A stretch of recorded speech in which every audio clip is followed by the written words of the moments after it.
ইউনিভার্সিটিতে একটা ছেলেকে সন্দেহ করে এক দফা মারছে, মারার পরে ভাত খাওয়াইছে, ভাত খাওয়ায় আবার মারছে, মারতে মারতে তারা মাইরে ফেলছে।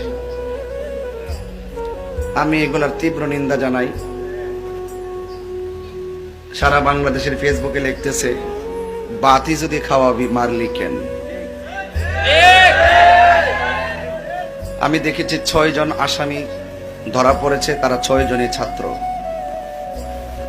যে ছাত্ররা একজন মানুষকে সন্দেহ করে আইন হাতে তুলে নেয়, তারা কখনো মেধাবী ছাত্র হতে পারে না।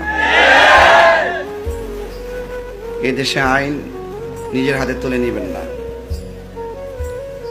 যতটুকু শুনেছি, এই ছেলেটা একটু মানসিকভাবে ডিপ্রেশনে ছিল, ব্রেইন আউটের মতো ছিল। আমি প্রশাসনকে বলবো, যথাযথ তদন্তের মাধ্যমে তার উপযুক্ত শাস্তির ব্যবস্থা করার জন্য। আমরা হাতুড়ি দিয়ে রাজনীতি করব না, আমরা কলম দিয়ে রাজনীতি করব।